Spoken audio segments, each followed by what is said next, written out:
கள்ளக்குறிச்சியில் அதிமுக பொதுக்கூட்டம் நேற்றைய தினம் நடைபெற்ற நிலையில் அதில் இபிஎஸ் பேசிய பேச்சுகள் பல்வேறு பேசுபொருளாக மாறியிருக்கக்கூடிய நிலையில் இதுகுறித்து பேசுவதற்காக பத்திரிகையாளர் துக்ளக் ரமேஷ் அவர்கள் நம்மோடு இணைப்பில் இணைந்திருக்கிறார். சார், இணைப்பில் வந்தமைக்கு நன்றி. நேற்றைய தினம் இபிஎஸ் பேசின சில விஷயங்களை நீங்க கேட்டிருப்பீங்க நான் நம்புறேன். இந்த நிலையில கூட்டணி ஆட்சி என்ற புள்ளியை நோக்கி என்டிஏ கூட்டணி கட்சிகளை நகர்த்துகிறதா அப்படிங்கிற பாஜக நகர்த்துகிறதா என்ற கேள்வியும் எழுப்பப்படுதில்ல. இந்த நிலையத்துல நேற்றைய இபிஎஸ் உடைய கேள்விகள் பதில்கள் எல்லாமே பாத்தீங்கன்னா பாஜகவிற்காகவா இல்ல எதிர்கட்சிகளுக்காக என்ற கேள்வி எழுந்திருக்கக்கூடிய நிலையில இதுல நாம் இருந்து புரிந்து கொள்ள வேண்டிய விஷயங்கள் என்ன சார்?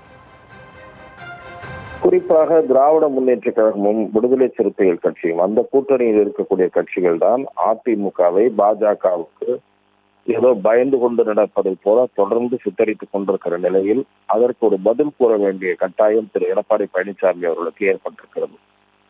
திரு ராஜேந்திர பாலாஜி, திரு வைகை செல்வன் ஆகியோர் எடப்பாடி பழனிசாமி அவர்கள்தான் முதலமைச்சர், கூட்டணி ஆட்சி தமிழக மக்கள் ஏற்க மாட்டார்கள் என்று இரண்டு பேரும் கருத்து தெரிவித்திருந்தாலும் கூட அதிமுகவினுடைய பொதுச் செயலாளரான திரு எடப்பாடி பழனிசாமியினுடைய நிலைப்பாடு என்ன, ஏன் திரு அமித்ஷா அவர்களுடைய பேச்சுக்கு இதுவரை அதிகாரபூர்வமாக அதிமுக தரப்பிலிருந்து எந்த பதிலும் தெரிவிக்கப்படவில்லை என்ற கேள்வியை திமுகவும் அதன் கூட்டணி கட்சிகளைச் சேர்ந்தவர்களும் திரும்ப திரும்ப எழுப்பிக் கொண்டிருந்தார்கள்.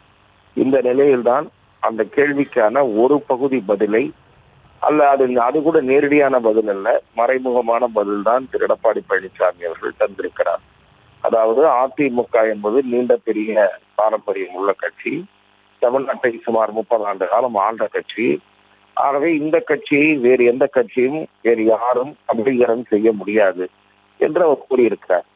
இன்னமும் அவரிடமிருந்து விடை தெரிய வேண்டிய கேள்வி என்பது அதிமுக கூட்டணி ஆட்சி என்பதை ஏற்குமா அல்லது அதிமுக தலைமையில் தனித்து ஆட்சி என்பதில் அதிமுக உறுதியாக இருக்கிறதா என்ற கேள்விக்கு இன்னமும் அவரிடமிருந்து விடை கிடைக்கவில்லை. அதிமுக கூட்டணி ஆட்சிக்கு சம்மதிக்காது, ஆனால் அதை தெரிவிக்கக்கூடிய நிலையில் இன்றைய அதிமுக இல்லை. இப்போது அதிமுக கூட்டணி ஆட்சிக்கு ஏற்கிறதா இல்லையா என்பதை விட இப்போது அதிமுக முன் உள்ள மிக முக்கியமான பிரச்சனை என்னவென்றால் அதிமுகவுக்கு கூட்டணி கட்சிகள் என்று எத்தனை கட்சிகள் இருக்கின்றன என்பதுதான். இன்றைய தேதியில் அதிமுக பக்கம் இருப்பது பாரதிய ஜனதாவும் தமிழ் மாநில காங்கிரசும் தான். இதை விட்டால் வேறு எந்த கட்சியும் அதிமுக பக்கம் இருப்பதாக தென்படவில்லை. ஆகவே அதிமுகவின் பிரச்சனை கூட்டணிக்கு கட்சிகளை சேர்ப்பதுதானே தவிர கூட்டணி ஆட்சி ஏற்பதா அல்லவா என்பதல்ல பிரச்சனை. முதலில் அட்டைக்கு மீசை முளைக்க வேண்டும், அதன் பிறகுதான் சித்தப்பா என்று அழைப்பதா இல்லையா என்ற கேள்வி வரும். அதிமுக ஆட்சிக்கு வர வேண்டும், அதற்கான வழியை முதலில் ஆராய வேண்டிய நிலையில் திரு எடப்பாடி பழனிசாமி இருக்கிறார் என்பதுதான் இப்போதைய நிலை.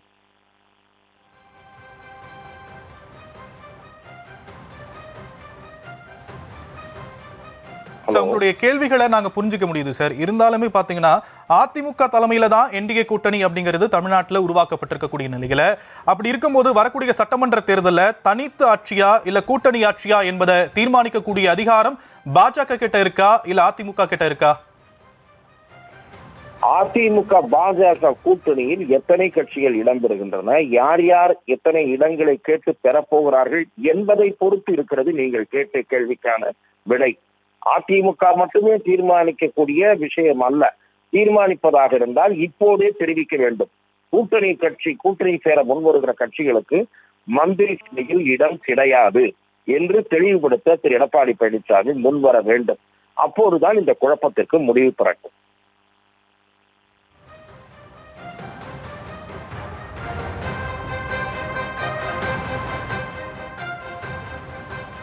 நன்றி சார். இணைப்பில் உங்களுடைய கருத்துக்களை பகிர்ந்தமைக்கு நன்றி.